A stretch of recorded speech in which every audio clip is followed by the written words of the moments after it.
सकती है। पाकिस्तानी जनता, पाकिस्तानी अवाम चंदा लेती है, गरीब है, भूखे पेट सोती है। ये मोहतरमा ये फरमा रही थी, कह रही थी, ओ बीबी तुम्हारे जो मुल्क में हालात हैं, तुम्हें अपने हालात के बारे में कुछ नहीं पता। जो तुम लोग ड्रामों में ड्रामे करते हो, लिटरली ड्रामे का नाम किसी ने सही ड्रामा लिखा है कि 500 करोड़, 800 करोड़, 1000 करोड़, 1800 करोड़। तुम लोग की अवाम तो बिलो दी बेल्ट जिंदगी गुजारने पे मसरूफ है। इंडिया चले जाए ना, कोई हमारे भी बहुत जान पहचान वाले इंडिया गए हैं तो उनकी शक्लों से माशाल्लाह पता चल रहा होता है कि कितनी रौनकें बरस रही हैं और कितना खाना मिलता है, कितने प्रोटीन्स मिलते हैं, कितने कार्बोहाइड्रेट्स मिलते हैं, या कितने आप लोग लिपिड्स या फैट्स या विटामिन्स खाते हैं, कितने जूसेस आप लोग पीते हैं। आप लोगों की जो अवाम है ना वो बिलो दी बेल्ट, गुर्बत से भी नीचे की जिंदगी बसर करिए। ये तुम लोगों ने एक मास्क पहना हुआ है जो तुम लोग दिखाते हो अपनी फिल्मों में, अपने ड्रामों में। आतंकवादी कहते हो ना, तुम लोग की फिल्मों को पैसे कौन देते हैं ये बताओ? तुम लोग के पैसे कहां से आते हैं? जो पीछे से फंडिंग होती है वो कहां से आती है? ये तुम लोग की अपनी फिल्में साबित कर चुकी हैं कि तुम लोग की फिल्मों की फंडिंग कहां से आती है। अंडरवर्ल्ड के मामला तो तुम लोग के यहां ज्यादा है। हम लोग तो अपनी आवाम से अगर पैसा मांग रहे हैं डैम के लिए तो हम किसी अंडरवर्ल्ड से तो पैसा नहीं मांग रहे डैम के लिए। तो बातें तुम लोग करते हो हमारे हवाले से। फिर अगली बात तुम लोगों ने की कि जी इंडिया में पाकिस्तान से बेहतर हालात है और पाकिस्तान का दिमाग काम करना बंद हो गया। बीबी हमारा दिमाग तो जागा ही अब है। मैं तो कहती हूँ अब हमारा दिमाग ज्यादा काम कर रहा है। जो हमने डैम के बारे में सोचा और तुम लोगों में खलबली मची, मैं तो कहती हूँ चीफ जस्टिस साहब दोबारा अब इसी तरह की आप बातें करें ताकि इन लोगों को और होश उड़े, ये लोग और परेशान हो, इन लोगों के पसीने और छूटे, इन लोगों को बुखार चढ़े, इन लोगों को टीबी तक होने के चांसेस हैं। मुझे तो लगता है इंडिया पूरा कैंसर में मुब्तला हो जाएगा जब पाकिस्तान की तरक्की इसी तरह देखेगा। इतनी हसद, इतनी जेलसी, पाकिस्तान से इतनी इनसिक्योरिटी, कम ऑन। हम 21वीं सदी की जिंदगी गुजार रहे हैं, हम लोग बहुत आगे के लोग हैं। इकोनॉमी तुम लोग कहते हो तुम लोग की तरक्की कर रही है, अपने दिमाग को तुम लोगों ने पीछे क्यों कर लिया? 1947 नहीं है ये, 1947 से बहुत आगे जा चुके हैं। तुम लोगों ने तो पाकिस्तान के वजूद को एक्सेप्ट नहीं किया, हजम नहीं किया, डाइजेस्ट नहीं किया। तो डेफिनेटली तुम लोग पाकिस्तान से बहुत ज्यादा हसद करते हो, जेलस होते हो, क्योंकि हमेशा दूसरे के बारे में बात वो करते हैं जिसके हवास पे दूसरा सवार होता है और वो आपको अपने से बेहतर लगता है। हमने कभी इंडिया के बारे में बात नहीं की। वी डैम केयर, हम बहुत बिजी हैं अपनी जिंदगी में। हमें जरूरत नहीं कि हम इंडिया के बारे में हमेशा बात करें, इंडिया में अपने एजेंट्स भेजें, इंडिया पे नजर रखें। फिर दूसरा तुमने कहा कि पाकिस्तान में जो जहादी लोग हैं वहां पे पाकिस्तान का पैसा जाता है, फंडिंग होती है।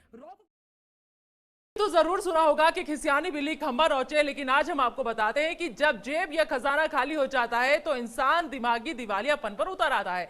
और आजकल पाकिस्तान की मीडिया को देखकर कुछ ऐसे ही लग रहा था, लेकिन आज हम बोलेंगे और तुम सुनोगे। तौबा तौबा, आज ये क्या हो गया? तौबा तौबा, पाकिस्तान के खिलाफ भारत ने बड़ी कार्रवाई कर दी। तौबा तौबा, 12 मिराज विमानों ने पाक और पीओके में घुसकर जैश के ठिकानों को तबाह कर दिया। तौबा तौबा, 1000 किलोग्राम के बम गिरा दिए। तौबा तौबा, 300 से ज्यादा आतंकी ढेर कर दिए। तो जिस पाकिस्तान की पूरी इकोनॉमी गधों के भरोसे चलती हो वो हमें गुर्बत का ज्ञान झाड़ रहा था आजकल। और इनकी हालत को देखकर तो ऐसा लगता है कि पाकिस्तान में बच्चे भी गधे ही पैदा होते हैं और बड़े होकर गधों से ही उनकी रोजी रोटी चलती है। तो गुर्बत में कौन जी रहा था, चलिए आपकी गलतफहमी भी तोड़ देते हैं आज। और हाँ, पाकिस्तानी मीडिया जरा ये नखरे शक्रे दिखाने से पहले अपने लोगों से थोड़ी जानकारी तो मांग ली होती। आज हम बोलेंगे और तुम सुनोगे। कर्ज लेकर घी पीना, कोई तुमसे और तुम्हारे पाकिस्तान से पूछे। सिर से लेकर पांव तक कर्ज में डूबा है तुम्हारा पाकिस्तान। दिवालिया होने की कगार पर पहुंच गया है तुम्हारा पाकिस्तान। हर बार भिखारी की तरह कटोरा उठाया और चले गए अपने मुंह बोले पापा चीन के पास। वैसे तुम लोग चीन से जाकर कहते क्या होगे? पापा पापा हम मरने वाले हैं, खाने के लिए अनाज के दाने तक नहीं है, हमें कुछ दे दो ना। यही ना? तुमने ये तो देखा ही होगा पाकिस्तानी मीडिया की भूखे कुत्ते के आगे जब कोई बोटी डाल देता है तो कुत्ता दुम हिलाने लगता है बोटी डालने वालों के आगे। और एक और गलतफहमी दूर कर देती हूं तुम्हारे यहाँ का रुपया ना भारत की अठन्नी के बराबर है, प्लीज जाकर पढ़ लो।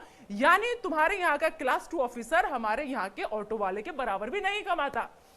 इन दिनों की मैं बात कर रही हूं, इन दिनों जो पाकिस्तानी मीडिया के तेवर थे ना उसे हमारे यहाँ पे भौंकना कहते हैं, भौंकना। और पाकिस्तानी मीडिया, तुम्हें तो ये बाखूबी पता ही होगा कि जो कुत्ते काट नहीं सकते वो सिर्फ भौंक कर ही काम चलाते हैं। लेकिन हम वो शेर हैं जो कहते हैं वो करते हैं। देखा कैसे घुसकर मारा है, तौबा तौबा, नेस्तो नाबूद कर दिया है, तौबा तौबा। और इन दिनों वो कौन सा लफ्ज यूज किया था तुम लोगों ने? हमारे जिहादी तंजीम, वाह वाह, हमारे हाफिज सईद, बहुत खूब, बहुत बढ़िया। अरे अगर हिम्मत है तो दुनिया को बताओ ना, हम दुनिया के सामने यही तो कह रहे हैं, ये सारे जिहादी तंजीम तुम्हारे हैं। हाफिज सईद को तुमने पाला है। हिम्मत है तो बताओ दुनिया को, ताकि दुनिया भी देखे तुम्हारे जिहादी तंजीम की हकीकत, दुनिया देखे तुम्हारे हाफिज चाचा की हकीकत और तुम्हारी हकीकत। लेकिन दुनिया के सामने तो तुम्हारी गिग्गी बंद हो जाती है। और पाकिस्तानी मीडिया ने इन दिनों भारतीय फिल्मों पर भी सवाल उठाए, मतलब कोई मौका नहीं छोड़ा कि जिस जैसे भी हो बस हिंदुस्तान का मजाक उड़ा रहे हैं। अरे बरखुरदारों, हमारी इंडस्ट्री ने अगर काम देना बंद कर दिया ना तो भूखे मर जाएंगे पाकिस्तानी कलाकार। याद है ना अदनान सामी, तुम्हारे देश को लात मारकर हमारे देश में आकर बस गए। आतिफ असलम, फवाद खान, हुमैमा मलिक, इमरान अब्बास, मावरा हुसैन, माहिरा खान, अली जफर, मीका जुल्फिकार, वीना मलिक, अर्शी खान, सारा लोरेन और न जाने ऐसे कितने नाम। सबा कमर तो आपको याद ही होंगी, कैसे पाकिस्तान की कलई खोली थी सबा ने। साफ कहा था कि हमें शर्मिंदगी उठानी पड़ती है पाकिस्तानी होने पर।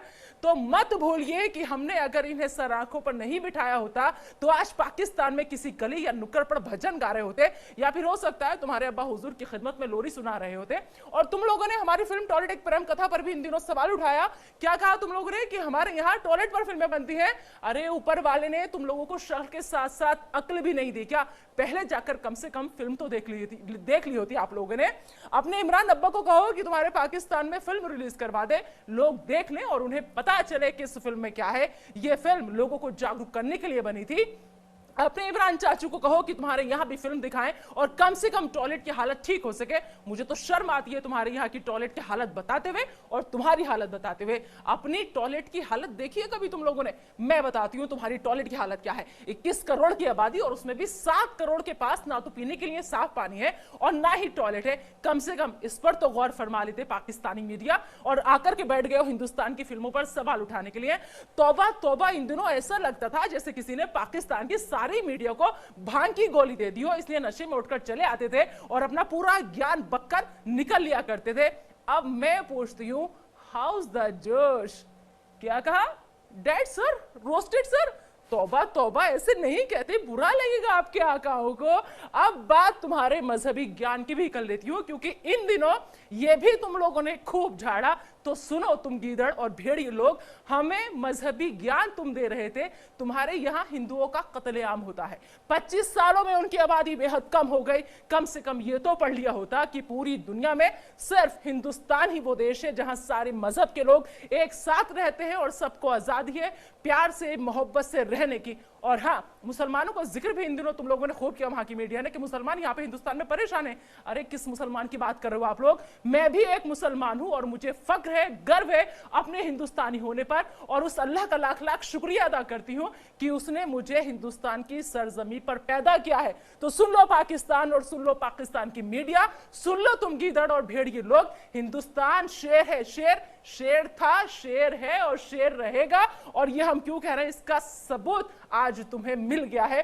तुमने ठीक ही कहा था कि अब ये 1947 और 48 का हिंदुस्तान नहीं है। ये भी गलतफहमी दूर कर लो कि 1971 का हिंदुस्तान है। अब की बार घुटने पर तो झुका दिया है और जरूरत पड़ी तो काट कर रख देंगे। याद है ना 2016 घर में घुसकर सेका था, और वैसे ही आज फिर से सेका है, क्योंकि हम बोल कर मारते हैं, सामने से मारते हैं। हम तुम्हारी तरह बुज़दिल नहीं है। और अब तुम लोग बदले की बात करो, किससे बदला लोगे? हमारी शराफत देखो, अभी भी शर्म महसूस करो कि हमने ना शहरियों को निशाना बनाया है, ना तुम्हारी फौज को निशाना बनाया है, सिर्फ आतंकी और उनके कैंपस तबाह किए हैं। तुम्हें तो हमारा शुक्रगुजार होना चाहिए कि तुम्हारा काम हमने कर दिया। बाकी जो बचे हैं उन्हें अगर खुद तबाह कर लो तो इसी में तुम्हारी खैर है, क्योंकि सोचिए अगर जंग हुई तो तुम्हारा मुल्क हिंदुस्तान के सामने कितने मिनट टिकेगा? ये सवाल अब पाकिस्तान के हुक्मरानों को भी परेशान कर रहा है, क्योंकि तुम्हारे पाकिस्तान को एहसास हो चुका है कि उस पर जो ये बड़ी आफत आई है वो अब थमने वाली नहीं है। और आखिर में कान खोलकर एक बात और सुन लो, जिस दिन हमारे देश के नौजवानों का, देश के नागरिकों का और ज्यादा दिमाग घूम गया ना, उस दिन कराची, इस्लामाबाद और लाहौर में भी तिरंगा लहराता हुआ नजर आएगा। फिर तुम्हारे पास बिलबिलाने के अलावा कोई रास्ता नहीं बचेगा। जय हिंद की सेना।